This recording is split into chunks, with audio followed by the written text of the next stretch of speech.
Como seria se cada membro do corpo de Cristo se posicionasse como um discípulo maduro, tendo seu caráter transformado e manifestando o reino de Deus? Imagine um exército se levantando, levando a luz de Deus e dissipando as trevas. Imagine você fazendo parte desse exército, equipado para o serviço, ousado e se movendo em fé no poder de Deus. Imagine sua vida transformada, rompendo com suas limitações, quebrando todas as barreiras e sofismas do inferno. Imagine sua igreja avivada, um ministério frutífero, sua família vivendo as realidades de uma nova criação e desfrutando de todo o favor de Deus. Essa é uma realidade disponível para você. Cremos nisso e exatamente por esse motivo que estamos aqui. Nessa série de vídeos eu vou te mostrar que mais do que possível, mais do que uma vontade sua em querer mudar, esse é um desejo que nasceu no coração de Deus. Existe um propósito pelo qual você foi criado. Sua personalidade, temperamento, suas preferências e aptidões estão diretamente ligadas ao cumprimento desse propósito. Você foi chamado por Deus para cumprir um propósito nessa terra e Ele mesmo se encarrega de completar essa obra. A certeza que temos dessa realidade é porque Ele te trouxe até aqui. Cremos que você completará com excelência a carreira que te foi proposta pelo próprio Deus. Nesse vídeo você vai descobrir as 4 chaves de como identificar o propósito para o qual fomos criados. Mas antes de continuarmos falando sobre isso, para você que ainda não me conhece, gostaria de me apresentar. Me chamo Pedro de Amorim Estrela, sou casado com a Anaile, sou pastor na Igreja Metodista do Brasil e cofundador da Companhia do Discípulo. Após completar 17 anos de idade, segui para Belo Horizonte para estudar no Carisma, o Seminário Teológico da Igreja Batista da Lagoinha. Durante meu último semestre de estudo, fui convidado a fazer parte do quadro de professores desse seminário. Fui o professor mais novo até então. Surgiram vários convites para pastorear algumas igrejas, mas fui direcionado a aceitar o convite para pastorear uma igreja metodista na região de Venda Nova, em Belo Horizonte, uma igreja histórica com pouca expressão dentro da denominação e na cidade. Dentre os convites que eu recebi, posso dizer que era o menos atrativo aos olhos naturais, mas tive a convicção por parte do Espírito que esta era a vontade de Deus. Para vocês terem uma ideia, no dia que eu assumi como pastor na igreja, as pessoas foram cumprimentar o meu pai achando que ele seria o pastor. Mais especificamente, dia 1º de fevereiro de 2009, um novo tempo começava em minha vida. Foi um tempo desafiador, mas eu tinha certeza que Deus tinha grandes coisas para nós e que Ele escolhe os improváveis, assim como eu. Ciente de que um líder pode ser uma tampa para os seus liderados, eu me senti responsável e impulsionado a continuar investindo em minha formação pessoal e ministerial. Após me formar pelo Seminário Teológico Carisma, realizei uma complementação de estudos teológicos na Universidade Metodista em São Paulo, me especializei em gestão empresarial pela Fundação Getúlio Vargas e sou doutorando em ministério pelo Seminário Teológico Western, nos Estados Unidos. Eu sabia que iríamos avançar e espalhar o reino de Deus, impactando aquela região. Não porque éramos bons, mas porque Deus é bom e Ele era o maior interessado no avanço da igreja e expansão do seu reino. Tínhamos a convicção disso e de que o favor dele estava sobre nós. No início, nossos cultos tinham uma frequência média de 15 pessoas, mas fomos tomados por um desejo de transformar vidas pelo ensino da palavra e a pregação do verdadeiro evangelho. Em 2011, começamos com uma única célula liderada por mim. Em 2012, o pastor Fábio e a Aline Vilela se juntaram à nossa equipe pastoral. Este ano foi marcado também pela associação e mentoreamento que tivemos junto à Vinha. Este mover começou a se espalhar por outros bairros da região de Venda Nova, sempre procurando aliar o ensino com a unção. A cada semestre convocávamos jejuns e publicávamos um livro expositivo de uma das cartas paulinas.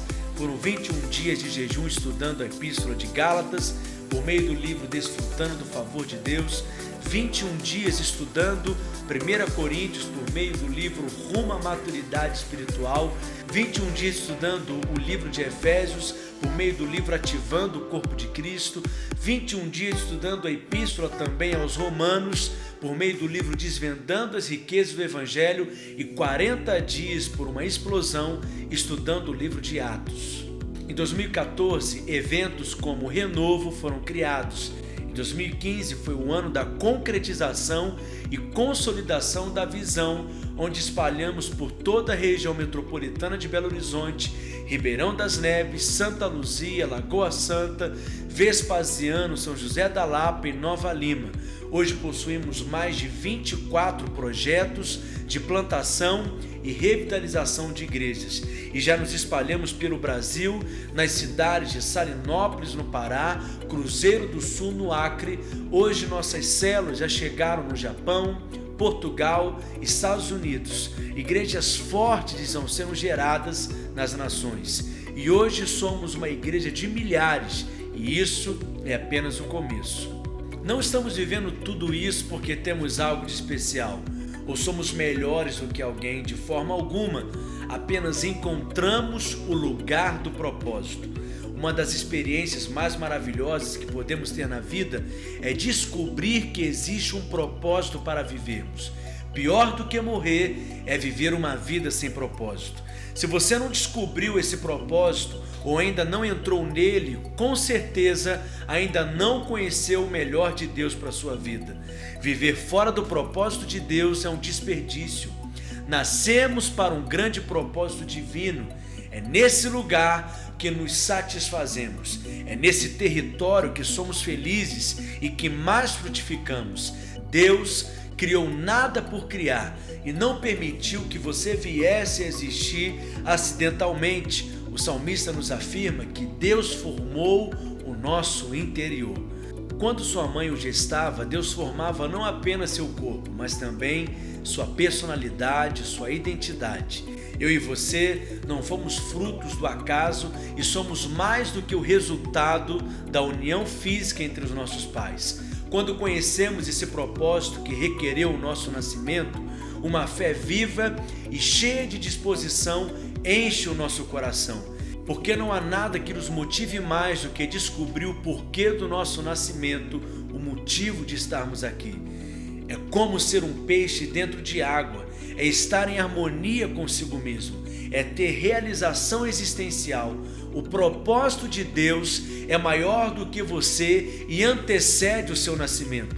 Já parou para pensar nisso? É assustador. No momento em que chamava o profeta Jeremias, Deus disse: antes que eu te formasse no ventre materno, eu te conheci. E antes que saísse da madre, te consagrei e te constituí profeta às nações. Os pensamentos de Deus são mais altos do que os nossos, mais elevados que o nosso raciocínio simplista. Mas perceba que na parte final do versículo afirma que antes mesmo do nascimento do profeta, ele já fora constituído como tal. O propósito de Deus nasceu antes de você. Na verdade, o propósito de Deus requereu e gerou o seu nascimento. Deus pensou consigo: por causa do meu propósito, determinarei existência de Eliane, Aldo, Ana, de Pedro. Por causa do meu propósito, eles nascerão para cumprir isso. Então ele disse: antes que eu formasse, eu o constituí pastor, médico, empresário, um líder. Você será um canal da minha graça, será alguém para investir em pessoas, treinar líderes. Isso aconteceu e foi estabelecido antes do seu nascimento. Se formos definir o propósito, diremos que é o objetivo, a função para o qual a sua vida foi concebida, o plano para o que você foi desenhado. O microfone, por exemplo, foi feito com tudo que é necessário para captar sons e transmiti-los sob forma de impulsos elétricos para um amplificador. Ele tem dentro de si cada detalhe, cada componente eletrônico, tudo de que precisa para realizar a tarefa para o qual foi criado.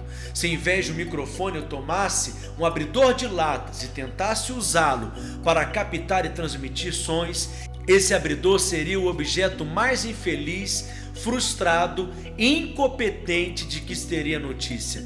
Ele não foi criado para ser microfone, mas para abrir latas. O conteúdo do abridor de latas o capacita a realizar bem o propósito para o qual foi feito, que não inclui captações. Mas se eu usar o abridor de latas para abrir latas, ele será um objeto realizado, pois encontrou o seu lugar e sua função, o propósito para o qual existe. Você nasceu com todos os componentes para cumprir o propósito para o qual foi criado. Tudo que precisa já está dentro de você. Deus primeiro concebeu o seu propósito, depois ele gera o agente. Primeiro nasceu o propósito no coração de Deus, depois, para cumpri-lo, ele chamou você à existência. A ideia de que chamado é somente para ser pastor, com toda aquela ênfase clerical, é equivocada. O Senhor tem nos feito crescer na revelação e no entendimento de que há uma função, um chamado, um sacerdócio para todos os crentes. Deus chama pastores, evangelistas e mestres, mas Ele também chama advogados, pedreiros, médicos, comerciantes, mães, engenheiros. Deus deseja levantar você de acordo com o seu chamado pessoal como parte viva e ativa no corpo de Cristo. Por isso, posicione-se. Embora algumas pessoas sejam chamadas para uma tarefa específica na vida da igreja, todos são chamados para liderar em alguma medida. Cada um de nós nasceu com um propósito a ser cumprido. A vontade de Jesus é que você seja um líder cheio de unção, que frutifique e coopere na edificação da igreja. No lugar do propósito, você terá todos os recursos necessários para cumprir os altos desígnios de Deus para a sua vida. Recursos, graça e unção lhe estarão sempre disponíveis na medida que precisar. Na via inversa, não haverá bênção de Deus, unção e muito menos recursos quando seus pés estiverem fora do propósito. A unção do Espírito está no propósito, isto é, sua poderosa capacitação sobrenatural estará restrita à esfera do propósito. Quando nos afastamos do propósito, nós nos afastamos da unção. E o que é unção? É uma capacitação sobrenatural para realizar aquilo que no natural você não consegue. A unção do Espírito te levará a romper com as suas limitações naturais. Encontre o propósito de Deus para a sua vida e assim encontrará essa maravilhosa unção. Fique fora do propósito e estará também fora da unção. Você terá de andar no esforço da carne para continuar operando. O que você prefere? Portanto, quem acha o propósito também acha a capacitação sobrenatural. E mais ainda, um lugar de maior conforto, de maiores realizações e de melhores frutos. Trata-se de estar no centro da vontade de Deus para a sua vida, do lugar que você nasceu para estar, da oportunidade que você nasceu para aproveitar. Nosso Deus não é incoerente. Ele lhe dará todos os meios para você cumprir o sonho que Ele colocou no seu coração.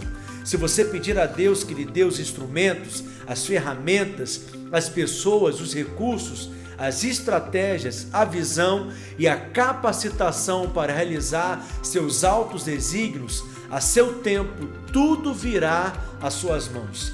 Ainda que sejam necessários milhões de dólares, eles virão. Se for preciso um grande hospital ou uma grande universidade, também virá. Quando necessitar de obreiros maduros, cheios do Espírito e que andam em aliança, eles virão. Ainda que seja um navio ou uma frota, cada recurso virá, um a um, para que você cumpra o propósito de Deus para a sua vida. Mas se é assim, como podemos identificar o propósito de Deus para a nossa vida? A primeira chave é um sonho. O propósito de Deus para a sua vida será um sonho plantado no seu coração. Ainda que você não possa descrevê-lo com clareza, mesmo que não esteja bem definido e explicado na sua mente, isso não quer dizer que não esteja profundamente gravado no seu espírito. O sonho é um chamado que Deus planta no mais íntimo do nosso espírito. É um desejo imenso de cumprir um desígnio eterno dado por Deus para a nossa existência. Trata-se do sentido da vida, de ter nascido para alguma coisa, de viver algo idealizado por Deus. Você já identificou isso em sua vida? A primeira maneira de identificar o propósito de Deus é identificar o sonho que arde em seu coração. Qual é o seu sonho? Não olhe para suas impossibilidades e muito menos para suas deficiências. A unção que está no propósito trabalhará em você e alinhará todas as condições para que você cumpra aquilo para o qual Deus o chamou. A segunda chave é uma convicção. Um sonho fala de algo que Deus planta no seu espírito, algo que você cultiva durante anos. Nada pode mudar aquele sonho, nem mesmo o tempo. Não vem por influência, é algo que nasceu de Deus para você. Você poderá dizer, não sei explicar, mas creio que nasci para isso. É uma convicção. Aí está a diferença entre algo que procede da alma e algo que vem do espírito. Tudo que nasce da alma é transitório e não dura muito tempo, mas uma convicção é diferente de uma empolgação. Ela tem capacidade de impregnar todo o nosso ser e toma conta da nossa vida, de modo que começamos a pensar em todo o tempo naquele propósito. A terceira chave é um chamado.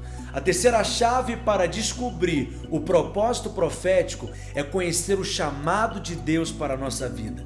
Ele o chamará diretamente e você conhecerá aos poucos todos os detalhes. Ainda que pareça longo, os detalhes virão no tempo certo. Poderá vir por meio de uma profecia, um sonho, uma visão sobrenatural, de alguma ministração da palavra, de um livro ou mesmo de uma circunstância vivida por você. Esse chamado pode acontecer de mil maneiras. Quando o Espírito de Deus te chamar, apontando para o propósito, haverá uma reviravolta nas suas convicções pessoais. Sua vida sofrerá uma revolução de valores e estilos e você nunca mais conseguirá ser como era antes. Chegará o momento de Deus dizer, é agora. Quando isso acontecer, obedeça ao chamado de Deus. A quarta chave é onde você flui com mais intensidade. A outra chave para você descobrir o lugar do propósito é uma chave simples e aponta para onde você flui com maior unção, onde você tem maior influência e unção, onde as coisas caminham melhor. Essa é a direção do propósito para você. A unção se revelará naquele aspecto onde você melhor se desenvolve. O lugar da unção e do propósito estará naquele quadrante onde você flui com mais liberdade, onde os frutos vêm mais facilmente, onde você se sente mais realizado. Existe um lugar de plenitude em Deus disponível para você. Essa é uma realidade, não duvide disso. Sempre quando falo sobre esse assunto, meu coração fica prestes a entrar em ebulição. Sou apaixonado por essa visão e quero me desgastar para que você encontre o seu lugar no propósito de Deus. Mas acho que esse vídeo já está ficando grande demais, né? Então no próximo vídeo eu vou mostrar a revolução que está acontecendo dos improváveis. Mas antes de mais nada, deixe seu comentário abaixo dizendo o que você achou, sua dúvida, seu feedback. É muito importante para nós. Por este vídeo é só. Te espero no próximo vídeo, onde vamos aprofundar mais maneiras de se viver a vida cristã e como isso pode causar uma revolução em nossa geração.